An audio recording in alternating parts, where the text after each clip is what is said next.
Salam sigap dan shalom. Renungan kita pada hari ini, Kamis 2 Desember 2021, berjudul Carilah Tuhan selama Ia berkenan ditemui. Ayat intinya terdapat di dalam Yesaya 55 ayat 6. Carilah Tuhan selama Ia berkenan ditemui, berserulah kepadanya selama Ia dekat. Pena Inspirasi menuliskan yang dimaksud dengan judul renungan kita pagi ini, Carilah Tuhan selama Ia berkenan ditemui, sebagai persiapan untuk menerima warisan kita dan membuat kemajuan yang tetap dengan Allah adalah sebagai berikut. Pertama, alasan carilah Tuhan selama Ia berkenan ditemui, karena kita sedang berada di pelataran krisis segala zaman. Kita sedang berada di pelataran krisis segala zaman. Dengan cepat, penghakiman Allah akan berlangsung secara satu demi satu, yaitu api, banjir, dan gempa bumi, dengan peperangan dan pertumpahan darah. Kedua, alasan carilah Tuhan selama Ia berkenan ditemui, karena pintu kasihan belum tertutup, dan inilah kesempatan bagi kita untuk menerima kecurahan Roh Kudus. Curahan Roh Kudus ke atas jemaat dinantikan pada masa mendatang, tetapi adalah kesempatan bagi jemaat untuk mendapatkannya sekarang.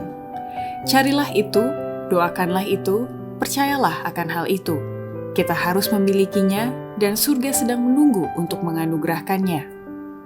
Ketiga, alasan carilah Tuhan selama Ia berkenan ditemui, karena masa penantian sudah akan berakhir di depan kita dengan suara nyaring pekabaran malaikat ketiga. Masa pencobaan sudah ada di hadapan kita, karena seruan nyaring malaikat ketiga sudah dimulai dalam penyataan kebenaran Kristus, yaitu penebus yang mengampuni dosa. Keempat, alasan carilah Tuhan selama Ia berkenan ditemui, karena hari ini adalah hari-hari terakhir yang diberikan Tuhan kepada kita.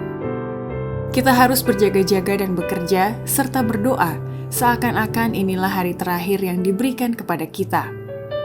Kelima, alasan carilah Tuhan selama Ia berkenan ditemui, karena ujian di hari penghakiman Allah berdasarkan pada kebajikan praktis yang kita kerjakan. Keputusan-keputusan pada hari terakhir berkisar pada kebajikan kita yang praktis. Kristus mengakui setiap tindakan kemurahan hati seperti yang dilakukan terhadap dirinya. Keenam, alasan carilah Tuhan selama Ia berkenan ditemui, karena dunia semakin ingkar akan hukum dan masa kesusahan dahsyat akan datang segera. Dunia semakin ingkar akan hukum. Tidak lama lagi, kesusahan besar akan timbul di antara bangsa-bangsa, yakni kesusahan yang tidak akan berhenti sampai Yesus datang. Demikianlah renungan kita pada hari ini. Kiranya Tuhan memberkati kita semua.